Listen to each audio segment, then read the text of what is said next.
Hey guys, it's Young Wealth. Now today we got to talk about LCX, and you have to understand, right, that right now we're in a period where LCX is very boring, and not majority, but a lot of people, shall I say, are actually giving up on LCX. Now, this movement reminds me very much of when it was at 4 5 cents. It reminds me very highly of the times it was at 4 5 cents.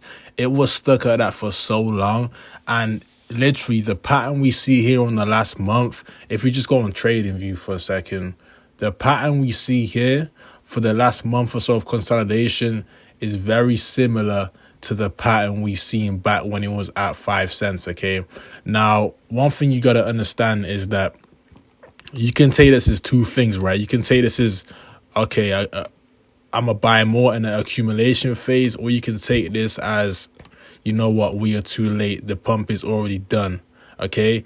Now, in my humble opinion, I do feel like this is accumulation phase. Like, if we just go all the way back, right, and I ain't even got a plan, so I can't go all the way back to the original 5 cent range. But what I was trying to say, right, is that you can take this as two things, right? You can take this as, okay, this consolidation here is like a chance to build my portfolio a little bit higher.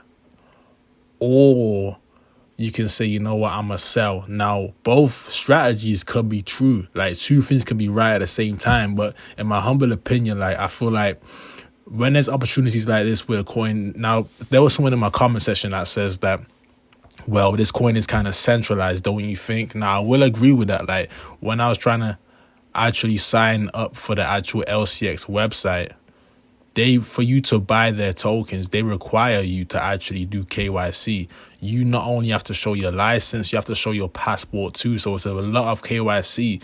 But you got to understand, guys, the sheeps do not mind KYC. The sheeps do not mind centralization. And that is one of the main reasons why I will continue to buy this token, because, like, I'm not too afraid of it being overly centralized, because when you're looking at these big corporations and when you're looking at regulation, there will not be a lot of decentralized platforms still here after regulation. So I know that in this next 5 years or so, a lot of you guys are going to be very rich off this token. Now, if we just zoom out to the year, we can actually see, if we just zoom in here, this is what I was talking about, guys. This is exactly what I was talking about. When it was at this 4 cent range, the start of the 4 cent range was actually, so around July, okay? July. Consolidate all the way up until December. Or November, should I say. Like, it was at 4 cents for so long. So that's July, August, September, October, November. 5 months. So we could see another 5-month consolidation. Main reason I'm saying that is because I do feel like cryptocurrency will take a crash after the halving. That's just my opinion. Now, people say that the bull run starts right after the halving. Usually what happens is it will take around 4, 5, 6 months for the halving to actually increase in demand, okay? When it increases in demand, that's when we see this huge altcoin season and this huge bull run. So for me, if it stays down, I'm thanking the crypto gods. I'm thanking the crypto gods, and the reason I'm saying I'm thanking the crypto gods is because I know that it's allowing me to buy more of these tokens. Now, we can see lower prices. Like, I will not be surprised if we just look at Bitcoin for a second. We go on market cap, we look at Bitcoin. It's actually not looking the strongest. I'll be real, like, I would have loved for it to hold it above the 70k support range. Now we know that the next support is around 50k, 59k. I mean, the next support is 60k. If it bounces off that and keeps bouncing off 60k, then we could be looking for another catapult. But what can happen is Bitcoin can easily go to 50k, because you got to remember, this pump was only here because of the actual ETFs. Bitcoin has never actually pumped above all-time highs before a halving. This was the first one. That's why I tell you guys, be cautious, because anything can happen to the point where, like, we can see cryptocurrency take a dip because we reached higher peaks too early. So when the halving comes, there could be a bit of panic, because right now, if we just go on the greed index, fear and greed index for crypto, Let me go on the fear and greed index. We can see that the greed is actually decreasing, and we might get to a point in time where things start to get a bit fearful again. If we go down the middle, we keep going to the red, then we can see a dip, because I remember when this fear and greed index was extremely greedy, like back last week we was in extreme greed, okay? So at the end of the day, what I would tell you guys is, when I look at LCX, I want to look at what they're doing. It's like, I'm not worried about people leaving the project. Like, even someone here says I'm bearish on LCX.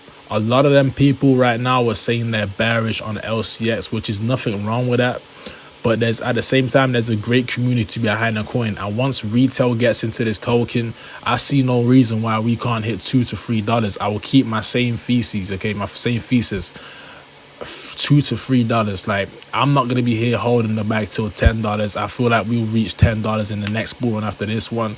I will not be holding the bag after $3. That's just my humble opinion, and I'll be actually exiting the coin after around $2.50 fully, okay? So I just want to lock in profits. Like, you got to understand that your target might not be hit. Would you rather sell early or risk selling too high and then that target's never hit, then you go down quick? Because I'm gonna tell you right now, in the bull market, when coins are pumping hard, they can actually pump hard the wrong way also. They can pump hard going downwards as well. So we have to understand that not only is it risky not knowing technical analysis, but it's also risky when you tell yourself, you know what, I'm going to sell at one price point.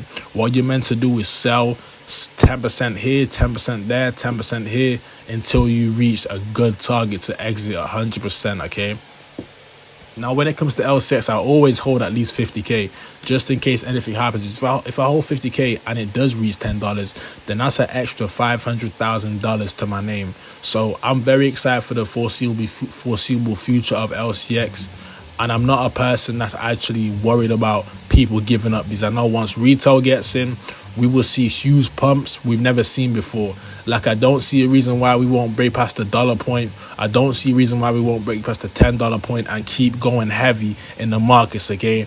Now, as I said, always check other coins. Like, there's many other great coins in the market, not just LCX. So when your LCX bag is not pumping, you could be putting some money into different tokens in the hopes that they pump. Because just remember this, like, different sectors pump at different times, guys. So you're going to have to understand that if a different narrative is pumping right now, which is probably the meme coins right now with the AI, then why not take advantage of the narrative, then sell your narrative for a narrative that has not pumped yet?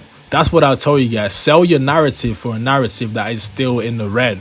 And right now, the exchange narrative is not the highest. That's the reason why LCX is not pumping. It had that pump to 24, 30 cents from 5 cents. That was like a correction. That was like it was lagging behind, and it kind of corrected itself. Like, that was an upwards correction, if you ask me. So with that being said, if you guys enjoyed the video, smash that like button, hit the subscribe button, and be sure to leave a comment and turn the post noise on. And if you guys want to be part of my Discord, all you gotta do is join the Patreon, link in the description. Peace.